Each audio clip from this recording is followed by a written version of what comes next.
हाँ लिख लो अब इसको।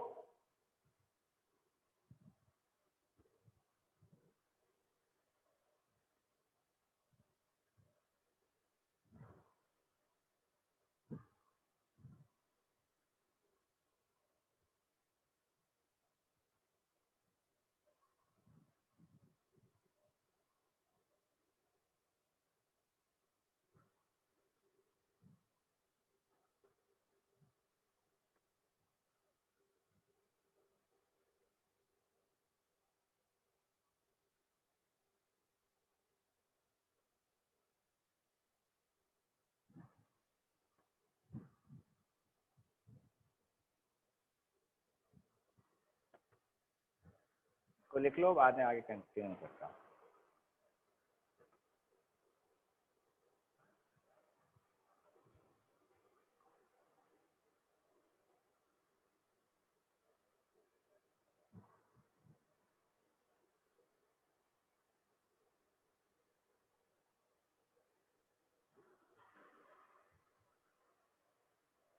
ये हमारा फर्स्ट प्रिंसिपल पॉइंट की पोजीशन हमको मालूम पड़ गई।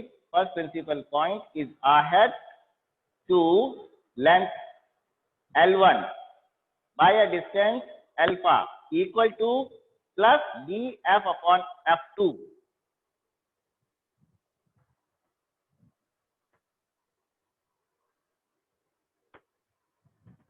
क्या हमको, चलो इसको लिखो तो सही, फिर बाद में मैं लिखता हूँ।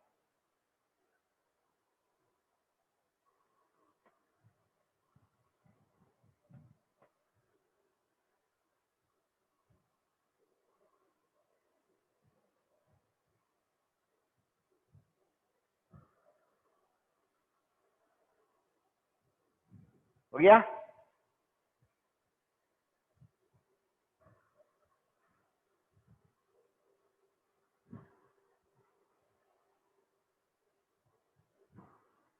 भरत,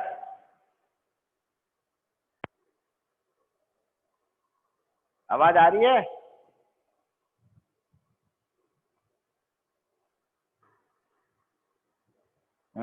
ठीक है, ओके। तो ये अभी हमारा जो सेकंड, जो फर्स्ट प्रिंसिपल पॉइंट है उसकी हमने पोजीशन लोकेशन लोकेट कर ली कि फर्स्ट प्रिंसिपल पॉइंट कहां पर होगा।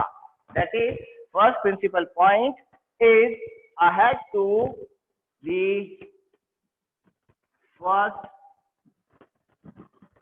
Principal point is ahead to length L1 by a distance alpha, and alpha is plus d f upon f2 के बराबर होती है। अगेन f की वैल्यू रख लेते हैं, जैसे f की वैल्यू अभी हमने पहले लिखी थी वो कि अगर मैं f की वैल्यू रख देता हूं तो ये हो जाएगा d f1 upon f1 plus f2 minus d के बराबर।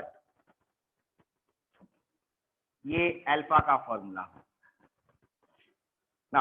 अब मेरे पास है प्रिंसिपल प्लेन, मैंने लोकेट कर लिया। प्रिंसिपल प्लेन कहां पर है वो मुझे मालूम पड़ गया।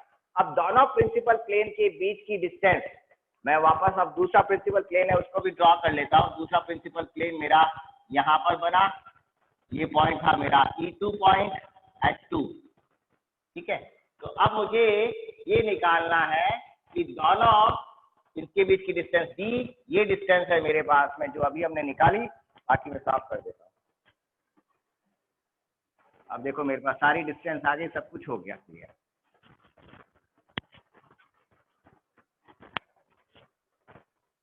ये डिस्टेंस यहां से यहां तक की मेरे पास में है अल्फा, यहां से यहां तक की ये डिस्टेंस है मेरे पास में बीटा, और ये डिस्टेंस है d।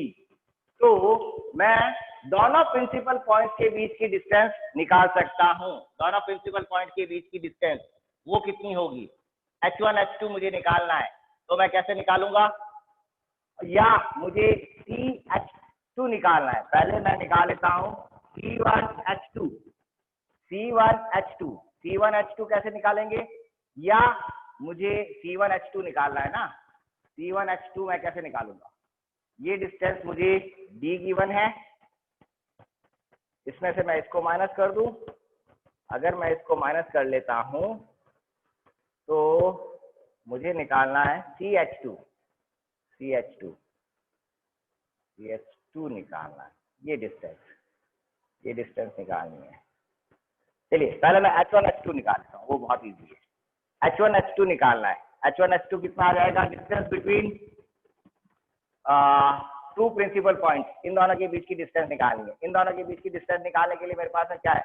ये टोटल डिस्टेंस यहाँ से यहाँ तक की है D, ये डिस्टेंस अल्फा, ये डिस्टेंस बीटा, तो ये क्या हुआ? D minus alpha minus beta. ये हो गया मेरा H1 H2 के बीच की डिस्टेंस। अब मुझे निकालनी है CH2 की डिस्टेंस।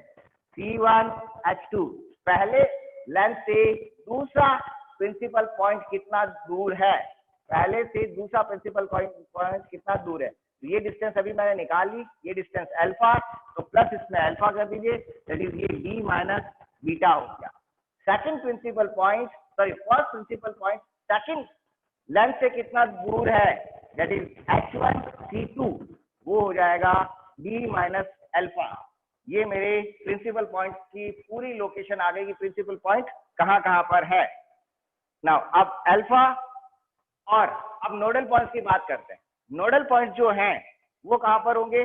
जब मैं कह रहा हूँ कि दोनों इसमें सब साइड में एयर है, इधर भी मेरे पास में एयर मीडियम है, यहाँ बीच में भी एयर है, यहाँ पर भी एयर है। अगर एयर है या तीनों चारों साइड में तीनों जगह मीडियम एक ही है, म्यू म्यू म्यू, अगर तीनों साइड में मीडियम एक ही है, तीनों साइड का मीडियम सेम है, तब उस केस में याद करो मैंने बताया था नोडल पॉइंट और प्रिंसिपल पॉइंट कोइंसाइड कर जाते हैं, एक ही पॉइंट पे होंगे। तो यही जो पोजीशन है H1 H2 की जो पोजीशन है, यही नोडल पॉइंट की पोजीशन भी है। यानी कि इसी पॉइंट पर क्या है? N1 है और इसी पॉइंट पर N2 है। जब आपके दोनों तरफ का मीडियम, इधर का मीडियम और इधर का मीडियम सेम है, तो नोडल पॉइंट N1 N2 पर ही होंगे। और अब एक और इसके अंदर चीज, अगर मेरे पास में मान लीजिए कॉम्बिनेशन ऑफ फोकल लेंथ, जो केस मैं बात कर रहा हूं, अब एक छोटा सा केस है। केस क्या है? If combination of equivalent focal length f is infinite, अगर कॉम्बिनेशन बनाने से फोकल लेंथ इनफाइनाइट पे चली जाती है, इफ f कॉम्बिनेशन दो लेंथेस के कॉम्बिनेशन की जो इक्विवेलेंट फोकल लेंथ है, अगर वो इनफाइनाइट हो जाती है, तब उस केस में क्या होगा? अगर फोकल लेंथ इनफाइनाइट हो गई तो उस केस में अल्फा में क्या आ रहा है? अल्फा है D f अपॉन f2 और बीटा क्या है? बीटा है हमारा minus D f upon f1। अगर मेरा f इनफाइनाइट हो गया तो अल्फा और बीटा क्या हो जाएंगे? इनफाइनाइट। और अल्फा और बीटा क्या बता रहे हैं? प्रिंसिपल प्लेन की पोजीशन। तो अल्फा और बीटा क्या हो जाएंगे? Infinite. then alpha is infinite, beta is infinite, that is principal planes are at infinite। तो उस केस में प्रिंसिपल प्लेन्स जो हैं वो इनफाइनाइट पे होंगे, will be at infinity, वो इंफिनिटी पे चले जाएंगे। लिख लीजिए, 5 मिनट और पढ़ा देता हूँ फिर आज का। देन एक और रिलेशनशिप, आप इसको फटाफट लिख रहे हो तो ठीक, नहीं तो चलिए मैं एक और लिख लेता हूँ, एक छोटा सा रिलेशन और है। इन दोनों को डिवाइड कर, अल्फा और बीटा में relation between alpha and beta, वो क्या हुआ?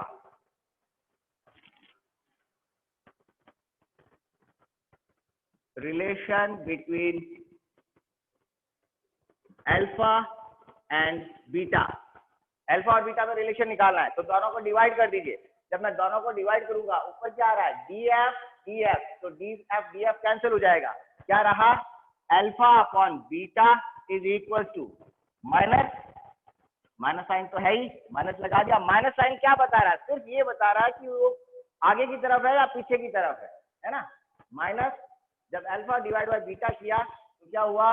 F1 डिवाइड बाय F2, और क्रॉस मल्टीप्लाई कर देते हैं तो क्या हो जाएगा? Alpha F2 is equal to minus beta F1। ये मेरे पास में दोनों जो हमारे अल्फा और बीटा है उनके बीच का रिलेशन है। स्क्रीनशॉट ले लिया है मैंने, ओके ठीक है। तो ये हमारा रिजल्ट आ गया अल्फा और बीटा के बीच का। अब नेक्स्ट, अब चलो फिर अब टाइम नहीं रहा है, अब हमको फोकल जो फोकस पॉइंट है ये हमारा, अब ये जो है, अब मैं इसको भूल जाता हूँ ये, क्योंकि अब मेरा इक्विवेलेंट सिस्टम की मैं बात कर रहा हूँ, मैं मुझे अब वो निकालना है प्रिंसिपल, जो कार्डिनल पॉइंट्स है वो निकालना है। कार्डिनल पॉइंट H1 H2 मैंने निकाल लिया, और इन्हीं दोनों कार्डिनल पॉइंट्स पे क्या है, N1 और N2 भी है। क्यों है? क्योंकि यहाँ पर दोनों तरफ का मीडियम सेम है। अगर मीडियम डिफरेंट होता तो इन दोनों को मुझे कंसिडर करना पड़ता, और कितना आता, तो याद करो मैंने ये करवा रखा है, दोनों नोडल पॉइंट्स के बीच की डिस्टेंस, जो दोनों नोडल पॉइंट्स है उनकी बीच की डिस्टेंस N1 N2 के बीच की डिस्टेंस होती है F1 माइनस F2। याद करो ये मैंने करवा, F1 प्लस F2, याद करना मैं खुद भूल गया हूं अभी, F1 प्लस F2 है या F1 माइनस F2 है। तो दोनों नोडल पॉइंट्स के बीच की डिस्टेंस हम निकाल लेंगे। कब निकल सकती है? जब दोनों तरफ का मीडियम अलग अलग हो। मीडियम सेम है तब नहीं निकलेगी, तब तो क्या होगा, ये जीरो हो जाएगी डिस्टेंस। कहां पर? जहां पर प्रिंसिपल पॉइंट है वहीं पर ये दोनों पॉइंट होंगे। नेक्स्ट क्लास के अंदर हम ये जो फोकल इक्विवेलेंट फोकल पॉइंट आया, इस इक्विवेलेंट फोकल पॉइंट को, इसकी पोजीशन को फाइंड आउट करेंगे। आज की क्लास, अब क्या बाकी मेरी वो दूसरी क्लास स्टार्ट होगी अभी, तो इसको लिख लीजिए, कोई डाउट हो तो इसमें पहले पूछ लीजिए। नेक्स्ट क्लास के अंदर हम फोकल पॉइंट की बात करेंगे, उनकी डिस्टेंस कितनी है, इसको लिख लीजिए। सर हमारी सर मैथ्स की क्लासेस है 10 बजे से। अच्छा ठीक है, फिर इसका स्क्रीनशॉट लीजिए ना। हाँ सर मैं लिख लिया, ये नीचे वाले का भी ले लिया। ठीक है, ओके सर, थैंक यू।